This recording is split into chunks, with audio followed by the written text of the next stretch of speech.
Hey, welcome back to week 7 of the Investor Skills Lab. We've gone through some really good things of, how to find profitable properties, how to maximize revenue, how to look at your comps.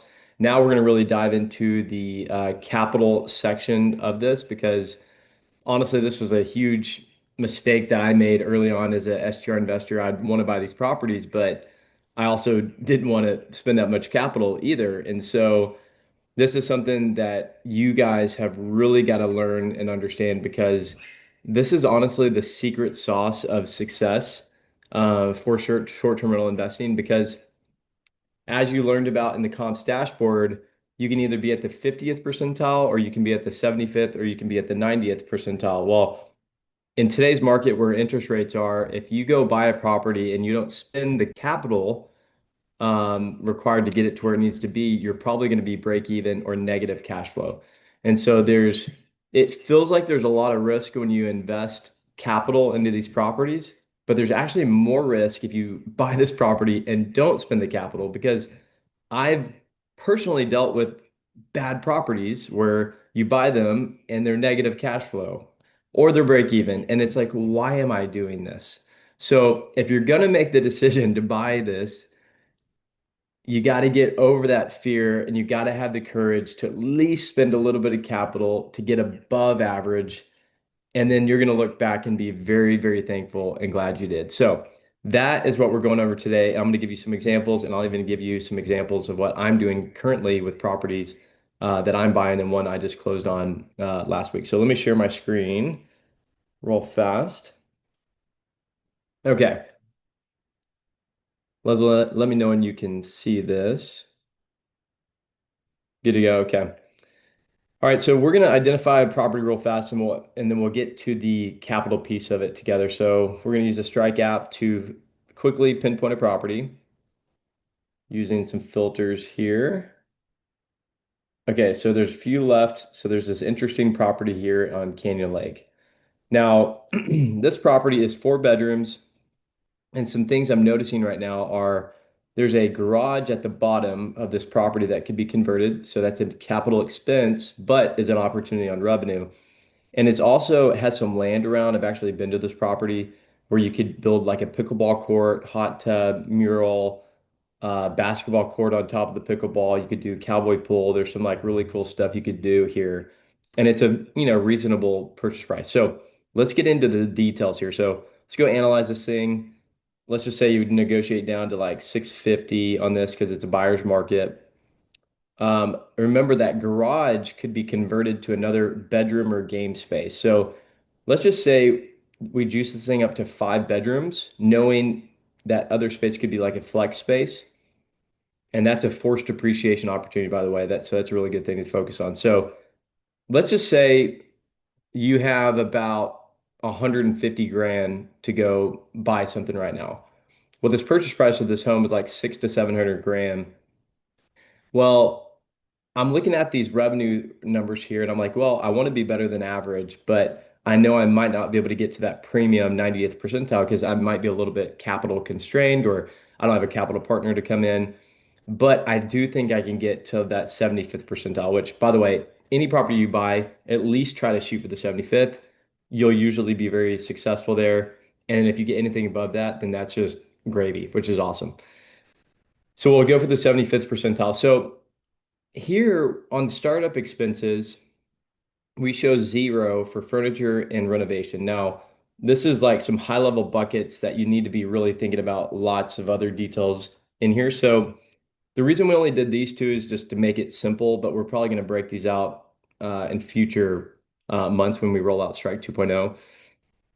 And we're probably going to pre-populate these for you guys. So remember, if you go back to revenue, you've got mid-scale, upscale, premium. So we want to think about that same metrics when it comes to the capital expenses. And here we're trying to get to that 75th percentile. So usually you can expect anywhere between five and $7,000 per bedroom as an expense, capital expense. And for living spaces or common area spaces, you could expect around like 7,500 bucks. And from like larger spaces out there, like the outdoor spaces or big amenity spaces, you could expect around like $10,000. Now, some of these could be ratcheted down if you're going like for that 50th percentile, but if you're like 75th or 90th percentile, that's kind of the range you're going to be in. And so, this was like a 4 to 5-ish bedroom property.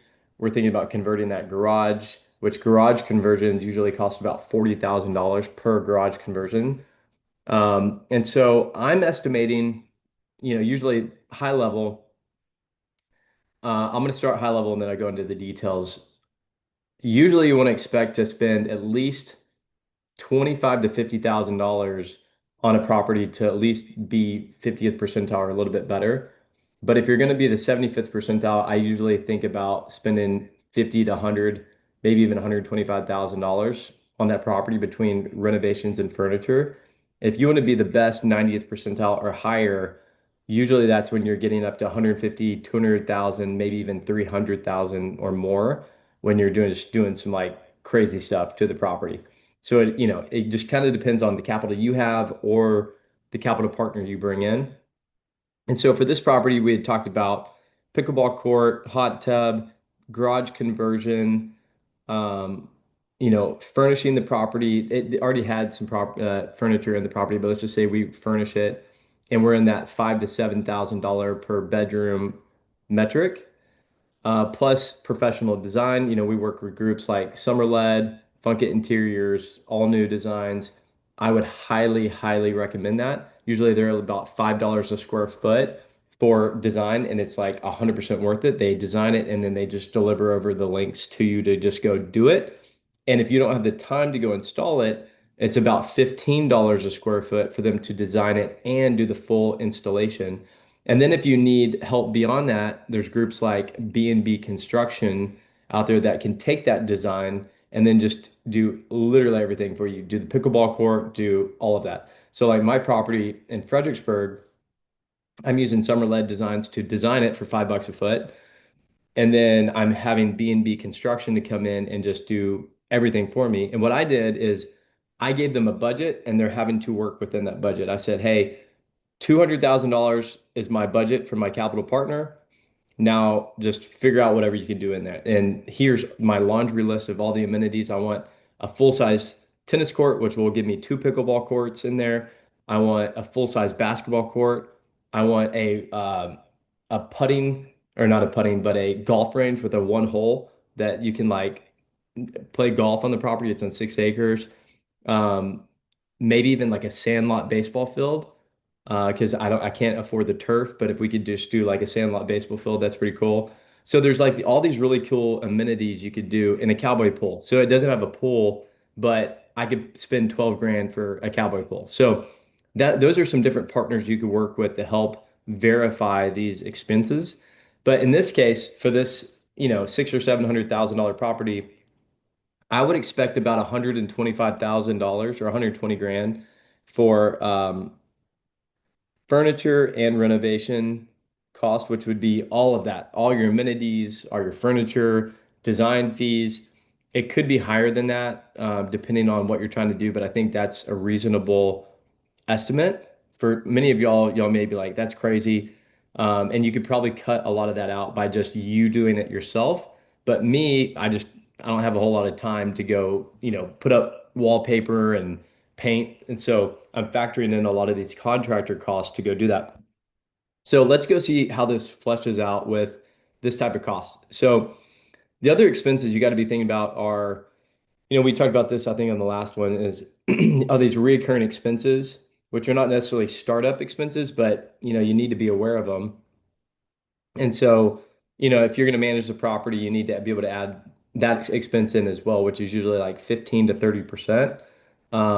So usually default's like 20% management fee, but I would be managing on my own, which I'm going to have zero in there for now. And I'm going to juice up insurance just a little bit here. And then, you could have reserves and miscellaneous for like, you're going to have to do HVAC updates in the future or roof updates. So you could put in, a certain amount just to be protecting of that. And let's just go through this real fast and do the down payment and interest rate. The other expense you got to be thinking about is your closing cost. So usually I expect around like 2.5%, sometimes 3% for closing cost, sometimes more, it just depends. But the seller usually pays for title insurance. So if you're working with your broker, make sure you get the seller to try to pay for that. Y'all usually split other miscellaneous fees from the title company. Appraisals are probably 700 bucks to 1,000 bucks. So you want to be able to factor in this closing cost figure to account for enough of these most miscellaneous costs up front. And I usually do 2.5% to 3%, but sometimes I see, up to 4% on that. And then when you get down here, you'll see your total cash required between your down payment, your closing cost, and your capital expenses is showing about $200,000 for this property. And this is showing a 12% cash on cash return, makes 2 grand a month in net cash flow. And again, this is based on that 75th percentile revenue. So that's kind of like that. If you think about a low, medium, high type return, this is kind of like that medium return. Well, this is where, you can kind of go back and forth and do some sensitivity analysis in your underwriting by looking at the Strike Comps dashboard and then also adjusting your capital expenses. And so let's just say, you know what, it's like I want to go for that premium 90th percentile revenue, which could be possible, but I have to do like full on garage conversion. I need to do some crazy amenities, maybe put in I don't know, swimming pool is pretty expensive, like 100 grand. Maybe you could do it. I highly recommend if you're going to do a pool, probably just buy a property with a pool. That way you don't have to spend like 120 grand to go do it. So let's just say, let's just update our furniture and our renovation cost to like 200 grand. That's kind of like what I see is like the minimum on these larger 90th percentile type projects up to like 300. I even know a guy right now that's spending like 500 grand on a property because it's going to make like 400 to 600 grand in revenue. But on something like this, where it's a mid-sized property, not a whole lot of land, 200 grand is kind of a reasonable budget for it. And let's just see how that affects the underwriting. So this is now showing a 19% cash on cash return and almost 5 grand a month in net cash flow. So if this is really where uh, y the secret sauce is. It's all in the capital and these revenue projections because you can take a property from a break-even property to a 20% cash on cash return by just knowing what capital to spend and what to invest in to hit a certain revenue metric. Um, I mean, it's kind of like going to the Motel 6 versus like the Ritz-Carlton. They're both hotels. They both may be in Houston, Texas, in similar locations, but one has incredible design, amenities, experience, one doesn't. And so it's the same thing with your short-term rentals. If you're going to provide just a basic experience, you can expect basic revenue. But if you provide an exceptional experience, I mean, I think you'll be blown away by the opportunity you can actually drive revenue wise, but it takes courage to actually spend that amount of capital to go do it. And, many of y'all out there, including myself, I wasn't able to do that for a long time. And including this last property I just bought, I had enough for the down payment, but didn't have enough for the improvements. And so what I did is I found a cool property like this, and then I clicked this button on the top right, and I sent a text message to a family member, and I just said, "Hey, check out this awesome property in Fredericksburg, Texas. What do you think?" She was like, "Oh, that's awesome." And she goes, "Hey, would you ever want to do a deal together?" And I was like, I don't know. Would you want to do a deal together?" She's like, "Yeah, where do I cut the check?" And so, I mean, just by doing that, running these analyses and me having this time and knowledge to do it, I just sent it over to a capital partner and boom. I mean, I unlocked a $1.5 million property by just taking the courage and the time to go underwrite it. And then I pulled in a capital partner that literally went in 50-50 with me, and I just closed on it last week.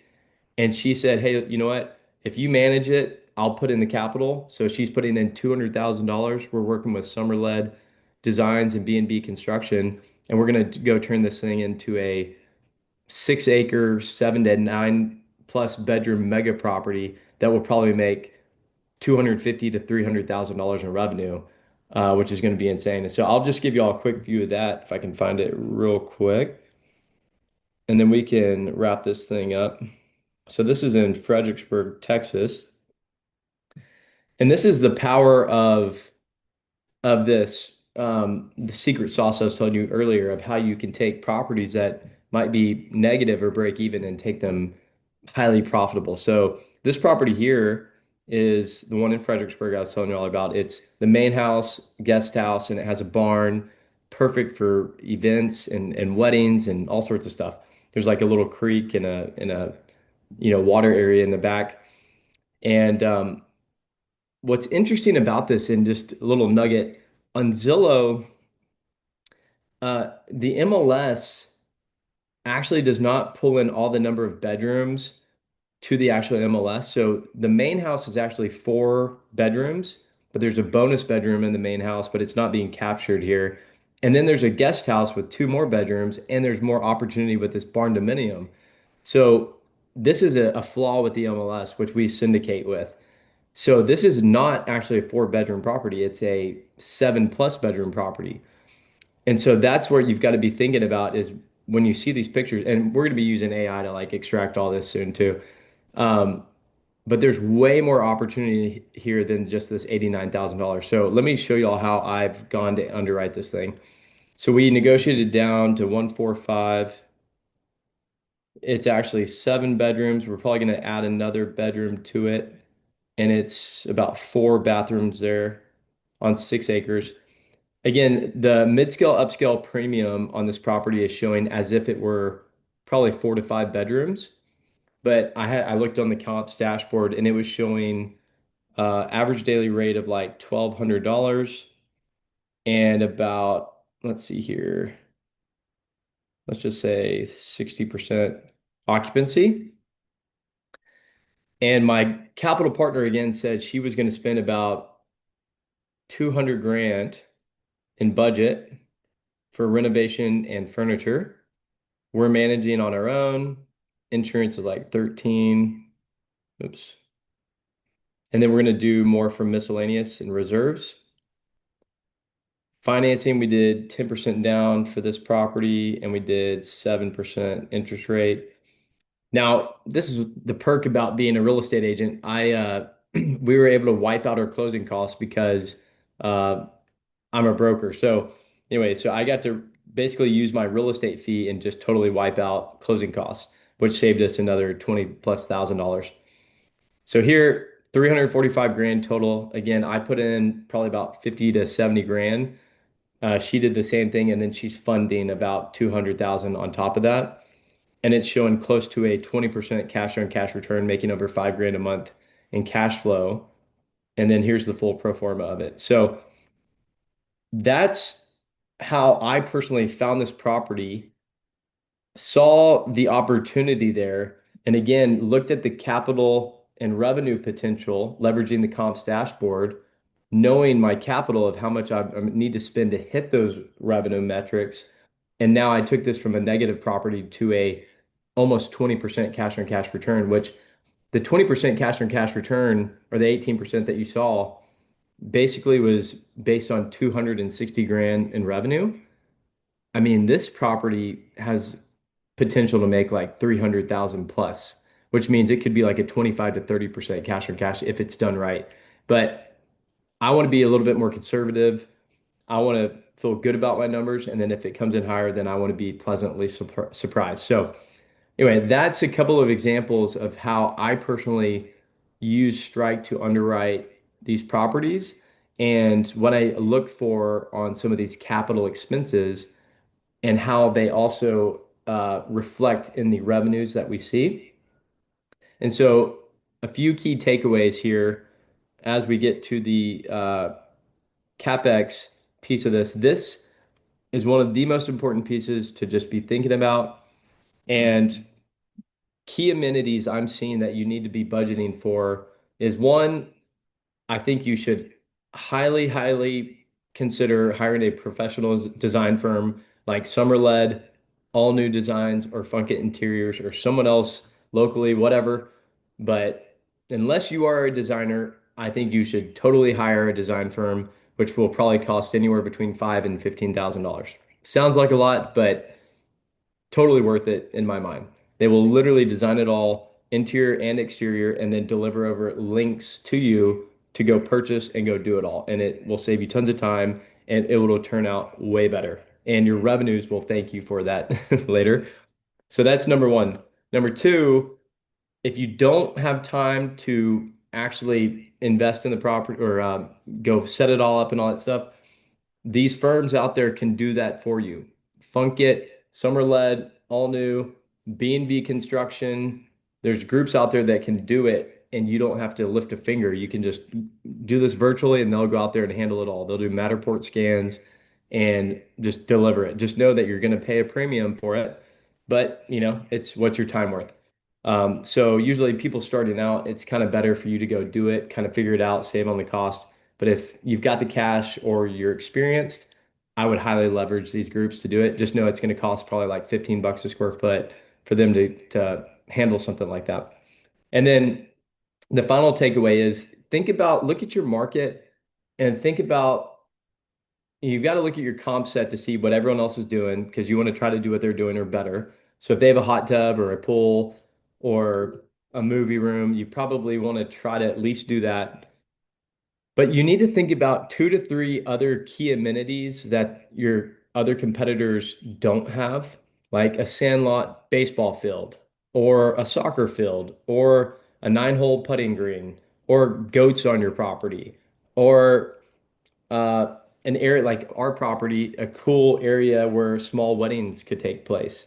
Um, a gym, a home gym, a wellness area, a sauna, like some of these really interesting things that can set your listing apart, but you have to be able to factor those into your capital and just remember, like, you're gonna have fear on spending 10 grand or whatever on a sauna or whatever, but just know that it could generate an extra like 20 to 30 grand in revenue by you just having those really, really unique amenities.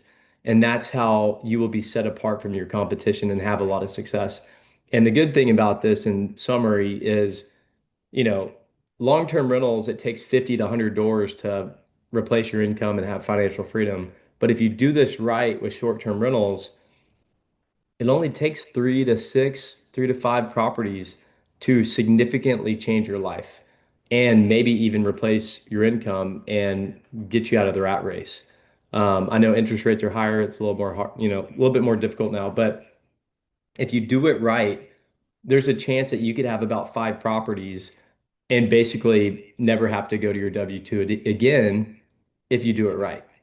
And if you don't have the capital, you can use StrIQ to find these deals, underwrite them, send them to capital partners, split it 50-50, and do it that way. So don't let capital be the thing that holds you back. Most of the time it is.